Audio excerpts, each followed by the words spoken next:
All right, my friends, welcome back to Boozin on a Budget here on Titan TV. It's already episode 4. It is the taste episode.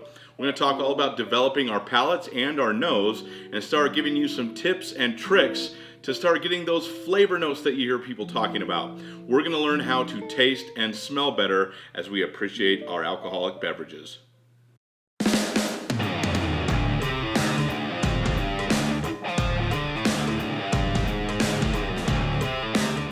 All right, what is taste?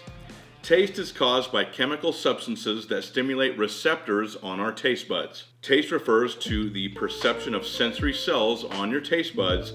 When food compounds activate these sensory cells, your brain detects a taste like sweetness. Believe it or not, my friends, humans can only detect 5 main tastes. Those tastes are sweet, sour, salty, bitter, and savory are also referred to as umami. Like umami is meat, that's savory meat flavor. There is constant research going on. They're looking to identify other flavors that humans can identify. But right now, everything comes back to those 5 main flavors. Everything's a connection of those or a combination of those. I mean, it sounds weird to say we can only taste 5 things, but really it's a combination of those. And then when you combine that with our nose, our olfactory system, our nose can perceive way more things than our palate or our tongue can. Our olfactory system is said to be able to identify 10 key signature aromas. Those are fragrant, as in florals and perfumes; fruity, all non-citrus fruits; citrus, lemon, lime, and orange; woody and resinous. Resin? No, not resin, resinous. Pine or fresh cut grass; chemical, as in ammonia or bleach; sweet, obviously we know what sweet is; minty, peppermint; toasted and nutty, your nuts, your popcorn, your peanut butter; pungent, like blue cheese and cigar smoke; and decayed, like rotting meat and sour milk. Now what are we going to do with this information, this taste and this smell? Where we're going to stop and slow down, as I mentioned in a previous episode, we're just going to slow down and be mindful about our alcoholic beverages. We're going to take a few moments to smell them, really try to pick out some different aromas, and then we're going to sip them and try to pick out some of those flavors there. Again, just slow it down a little bit.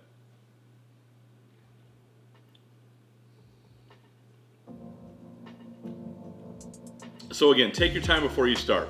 If it's a wine or a whiskey, give it a swirl. That's not something people just do to look pretentious or look cool. When people are swirling their wine or their whiskey, they're doing it so that those odor compounds will come up in the glass and you can smell it better. Also with wine, you're providing oxygen to the wine, which is going to help the wine open up and taste better as well. So take some time, swirl your beverages and smell them before you drink. If it's a beer, don't swirl your beer, but after you pour your beer, smell the foam. Smell the foam on your beers. That's going to give you the hops, the fruit. It's going to give you a hint of what's coming in that beer. So yes, smell your beer too. And don't be afraid. You'll see wine people, you'll see whiskey people. Don't be afraid to get your nose down into the glass. Ooh, there's mint on this whiskey right now. But again, get your nose in there, give it a good smell, get a sense of what is about to hit your palate.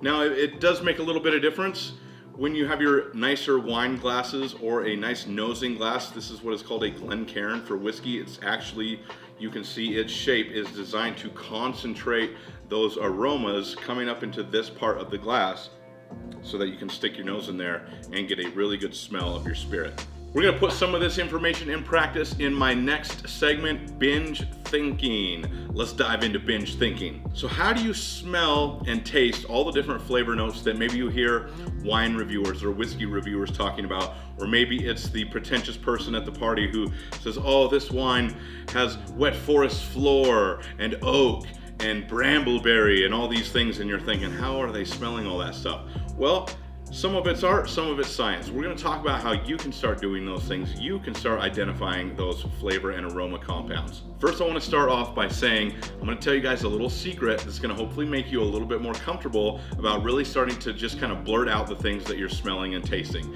And that is that smell and taste, especially when it comes to your alcoholic beverages, is subjective. If one person picks up a wine and says that they smell cherries, strawberries, blueberries, Another person might pick up that wine and say, I smell oak, dried leaves, and wet soil. Neither one of them are wrong. You can't tell me what I'm smelling, and I can't tell you what you're smelling. So it's subjective. There really is no wrong. I may smell something that you may not smell. So don't be afraid to talk about what you're smelling and talk about what you're tasting. If anybody ever says, nope, you're wrong, that's not a smell or a taste, that's bullshit. Taste and smell is subjective. So you're building a little confidence with your nose and with your palate. Here's something that was a piece of advice that was given to me when I started out in my journey. Don't overthink it. A lot of people, I'll say, what do you smell? What do you taste? Oh, they say, I'm really bad at that. I don't know how to do that. Don't overthink it. Get your nose in there and just start spitting out the first thing that comes to mind. Really, even if you're not sure if it's right. The more you do this in practice, the more you just start getting used to just listing the things that come to front of mind when you're nosing and you're tasting your stuff, you're going to start to identify. That's just start blurting it out. That's the best way to really start developing your nose and your palate. There's vanilla on this, caramel and some other things, but you're going to start, the more you do this, the more you practice, the more repetition, you're going to start to identify your favorite wine that you have, your favorite beer. You're going to start to smell it. It's going to smell the same. You're going to smell it against some other wine, beer, or whiskey, and they're going to smell a little different, and then that's going to help you pick things out. But don't overthink it. Just start blurting it out and have fun with it. This is supposed to be fun. Just to state, don't overthink it. Have fun with it. There's really no right or wrong answers with this. Here's another awesome way to really start defining things. Start broad. So let's say I have a wine. I smell wine, and okay, the most broad term that I can come up with is it's fruity. Cool, it probably is fruity. That's probably a pretty good, wine's gonna be fruity. Your whiskey can be fruity, your beer can be fruity. But so let's say I have some wine and I'm swirling it and I say, smells like fruit. Cool. What type of fruit? Okay, we've identified fruit. Now let's move down a section. It's cherry. Cool, so now I have fruit, cherry. What type of cherry? Ripe, underripe, sour cherry, maraschino cherry, Bing cherry, Rainier cherry.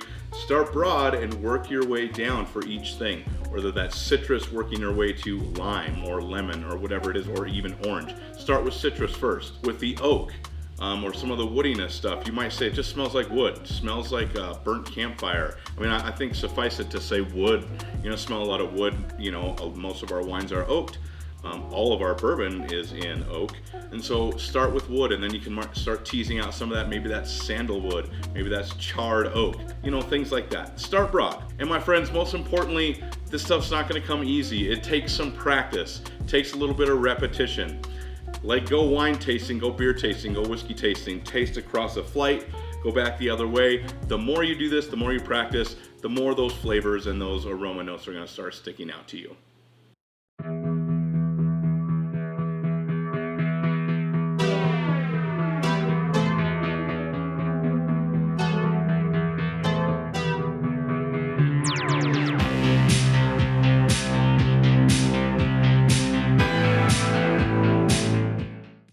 All right, my friends, welcome back. It is time for our guest of the week, and I am so excited. It is my first guest, the first guest in Boozin on a Budget show history, and it is my friends Shannon and John Blomquist.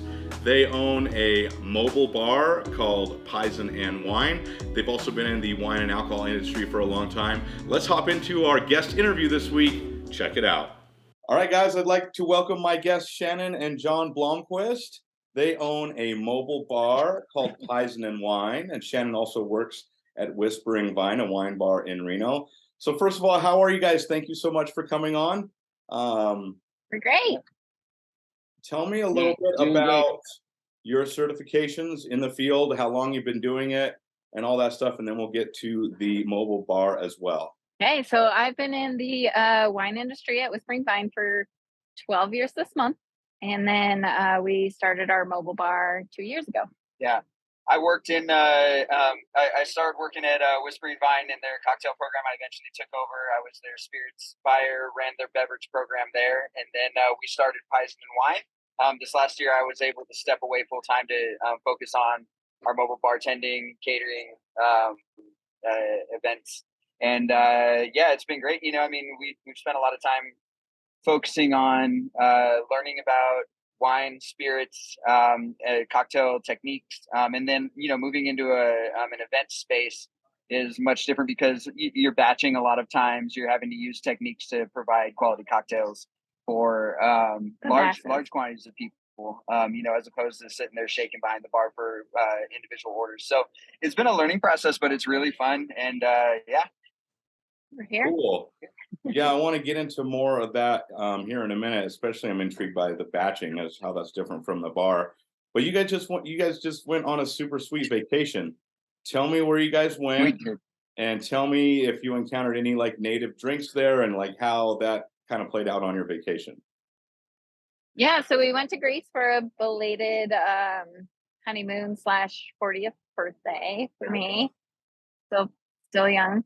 But we went to Santorini. Obviously, I wanted to go there because of the grapes there and how they do their nest baskets for their vines. I forget the specific term for it, but they get so much wind that it blows the blossoms and the fruit off of the vines, so they can't trellis like you would see in Napa and a lot of places in Europe. So they actually have to weave the vines into these little baskets that sit low to the ground to protect them from the wind. So it's a really unique style of wine making, cultivating that you don't see a lot of other places in the world. Yeah.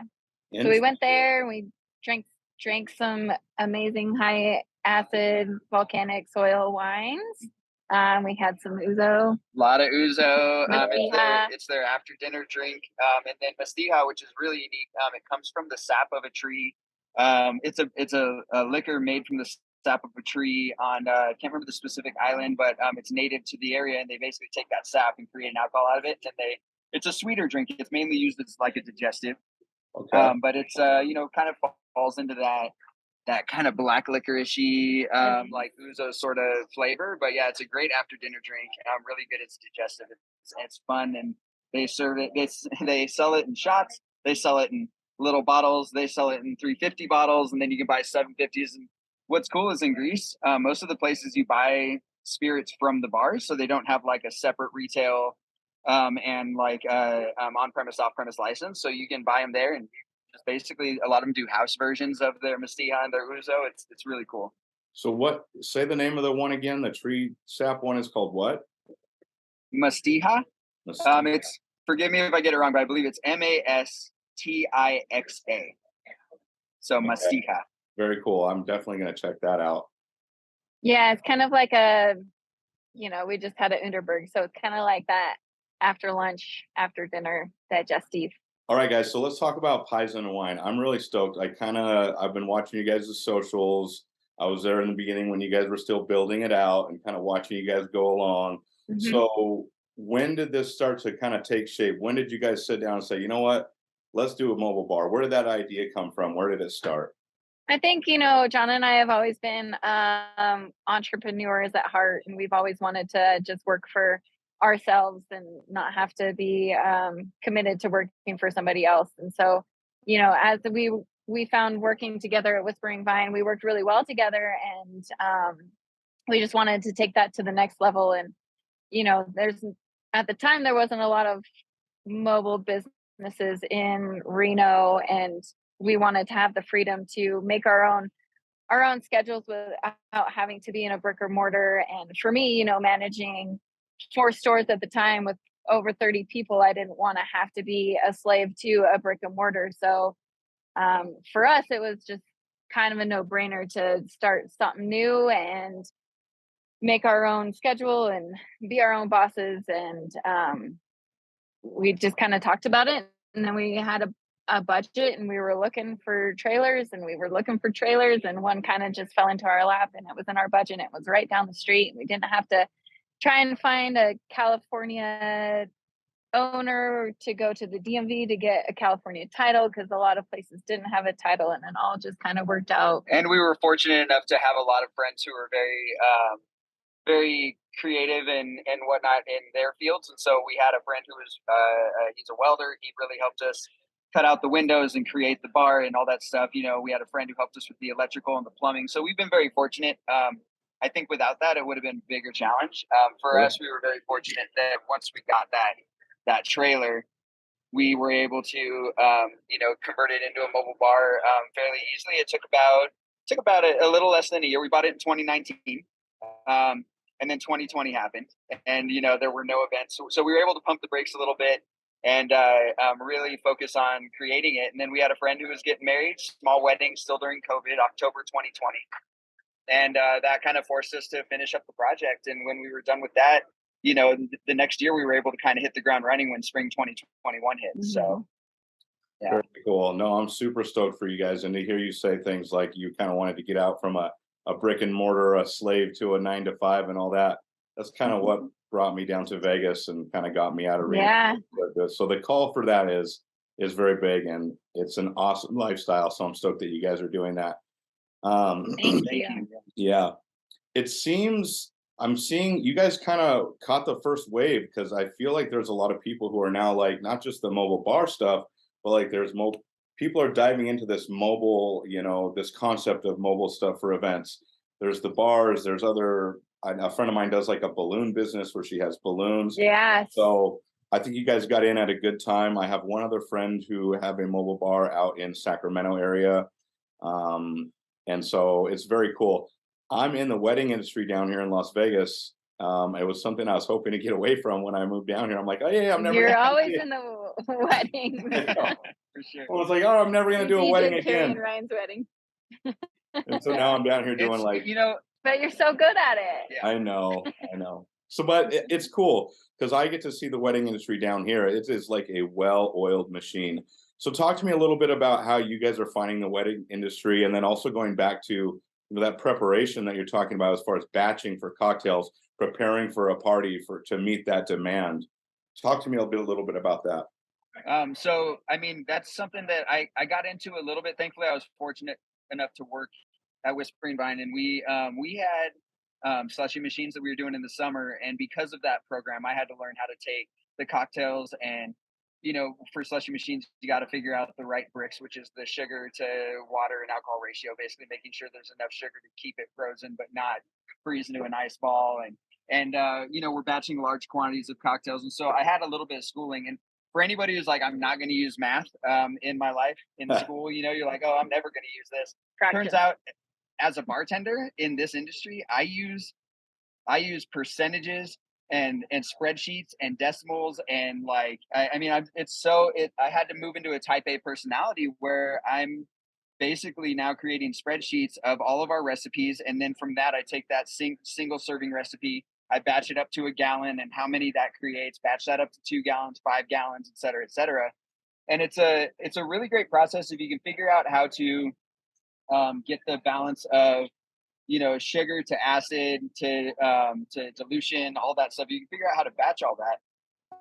Then a lot of times you can just get those drinks. We batch them into kegs, and then we run them through our keg system on nitrogen, and that really helps with lines at the bar. You're not having to shake a daiquiri for one person, which takes like 3 minutes, and then the next person comes up and orders, and you got to rinse out all your things and then get started again.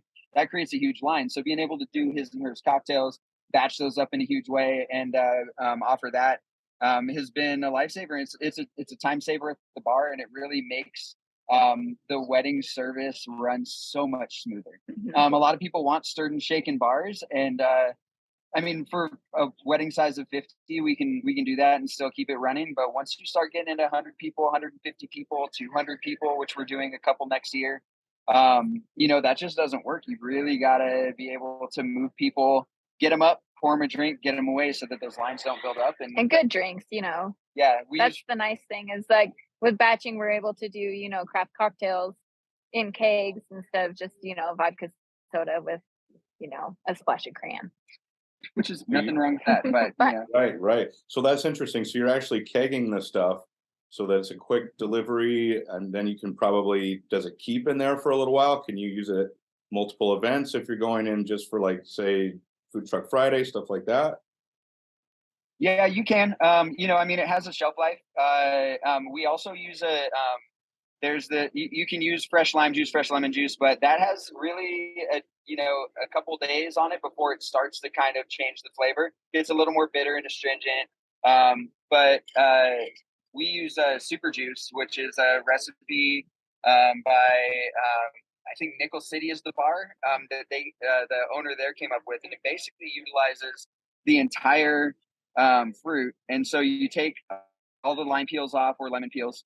You end up using citric acid and malic acid in a different ratios. You add the juice and then you add water. And the other day, I think I used 5 lemons and I created a little over a liter of lemon juice. So you use less product, which is more of a cost saving measure. And then you also use the entire fruit, so you're not just juicing and throwing the whole thing away. So it's also like more sustainable. Which before we were using like 1 bag of limes would give us maybe a liter. And now we can do a liter with like 5 or 6 limes. Well, probably like 6 limes. And so what's great is it's more shelf stable because of the acidity and the malic citric acid in there. So that lasts more like a week. And so using those bar practices, we're able to kind of have a more stable cocktail. It lasts in kegs in the right circumstances. You know, if you gas it to get the oxygen out of there, you've got the super juice in here and everything. You end up being able to keep a cocktail around in a keg without much flavor change in it for, you know, roughly a week before you can notice any difference. Gotcha. So it's using good practices creates a much more sustainable product. Interesting. And you're you're covering them up with some gas on the keg to keep the oxygen off too, just like you would a bottle of wine in the bar. Mm-hmm. Exactly. Yeah. It's a nitrogen, which you can get from your local homebrew, which is where we get it from, a nice little privately owned spot. They do like a little homebrew shop, and we buy our gas from them. It's actually cheaper than going to like the big gas shops too, which is even cooler.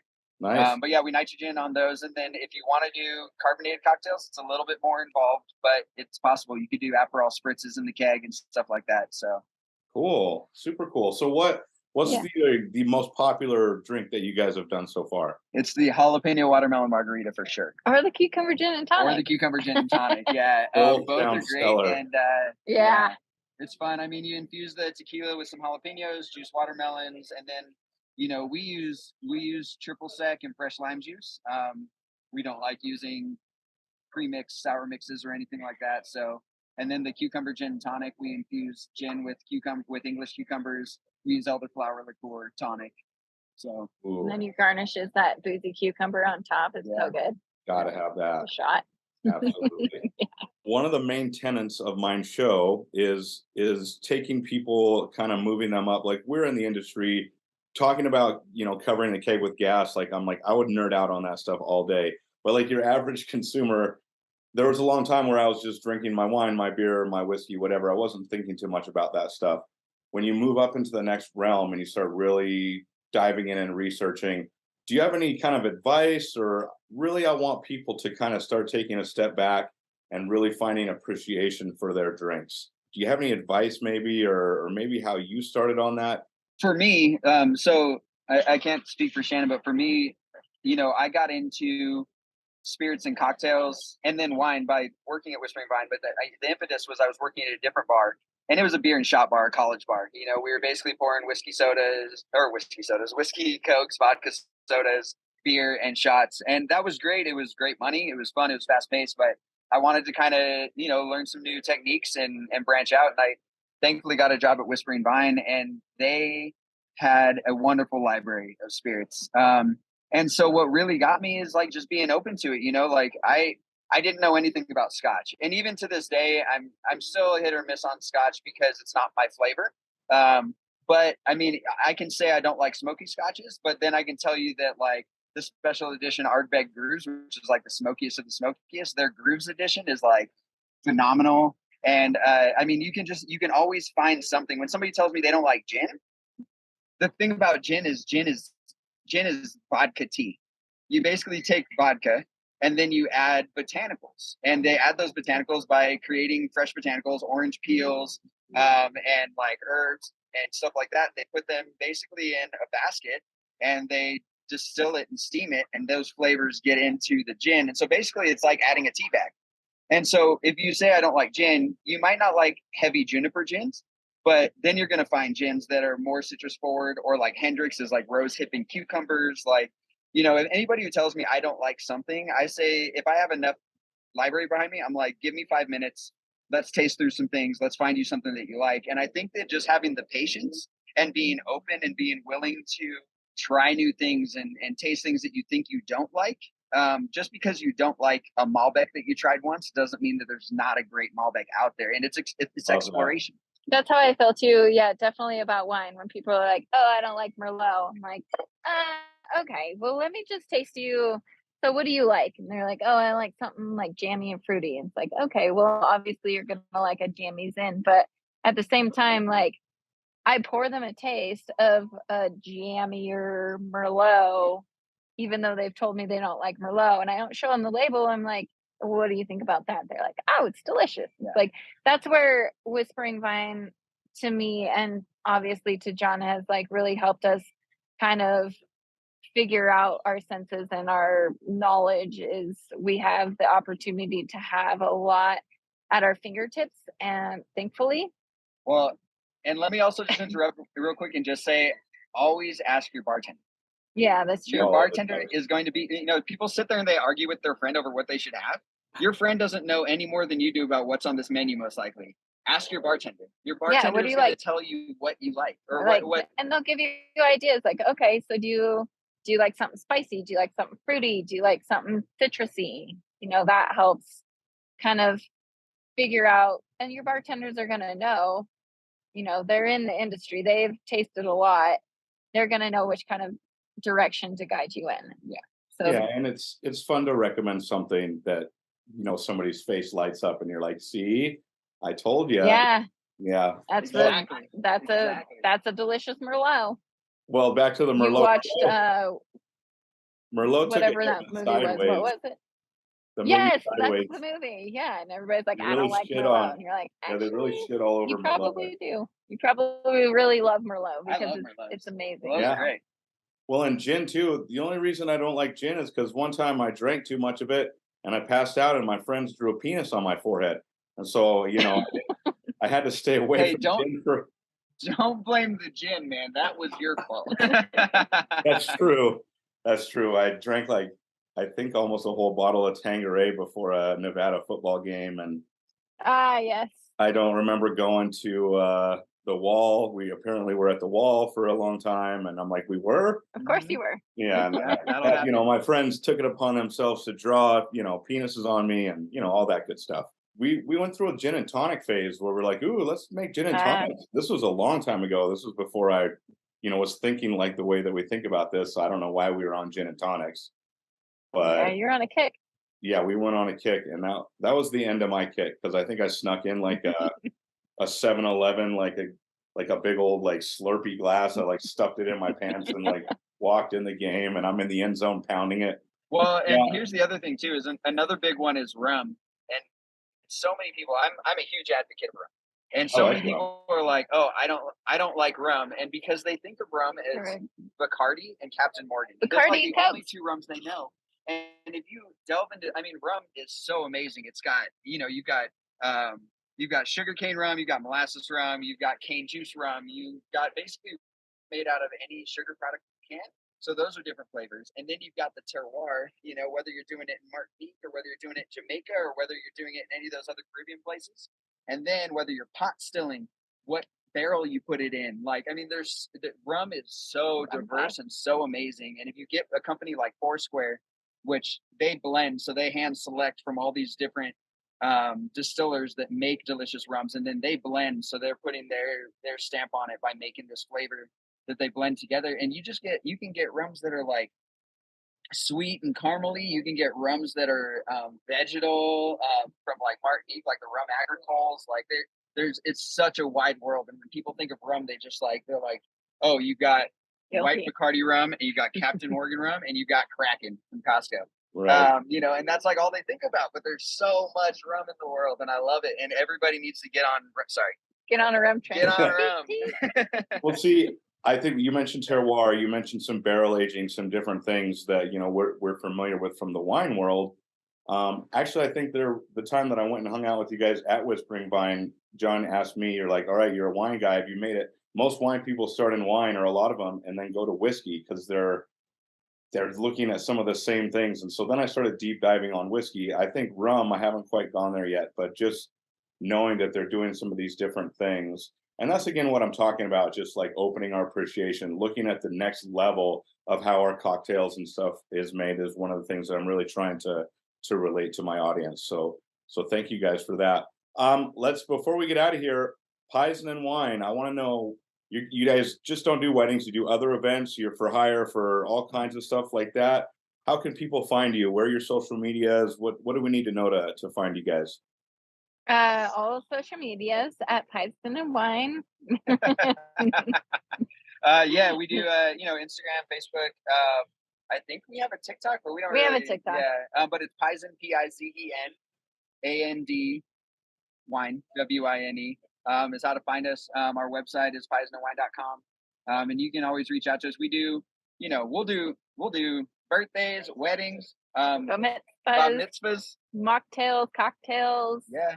all of the Hot things. chocolate stuff. We just like throwing a good party for everybody, If Right. people are smiling, we're doing a good job. Absolutely. Perfect. Well, we'll get that information up for our audience as well. And just thank you guys so much for coming on. I really appreciate your time. It's really nice to see you guys' faces and talk to you. All right, my friends, it's time for the segment Drink of the Week, and that's just what am I sipping right now? Well, I got a little variety pack from Deschutes. Deschutes, an awesome brewery. A lot of people familiar with their fresh squeezed. So I got one. This is a Symphonic Chronic, a dank IPA. Fresh squeezed was in there as well. But around the holidays, a lot of these variety packs come out. It's a really fun way to get to try a number of different styles from your favorite breweries and stuff like that. But really, I want to talk about, I'm really stoked. I'm almost done with this bottle of Smoke Wagon straight bourbon whiskey. This one coming in at 92.5 proof. This one is whiskey that is sourced from MGP in Indiana. Those barrels are then hand selected and expertly blended by H&C Distilling Company in Las Vegas, Nevada. So if you're into whiskey at all, Smoke Wagon has a pretty good buzz about it. There's the uncut, unfiltered, which is one of the most popular Smoke Wagon offerings. They have their small batch. They have one of my favorite ones is Uncut the Younger, a little high proof offering there. But again, this stuff coming from my home state of Nevada and is located in Las Vegas, Nevada. So I poured some out. I'm gonna swirl it. Let's smell it. Let's see what we can get. This one not overly high proof. There's the oak. I said there was vanilla earlier. There's some mint on it. A little menthol sticking up right now. Nice and caramely. I've been kind of drinking this bottle.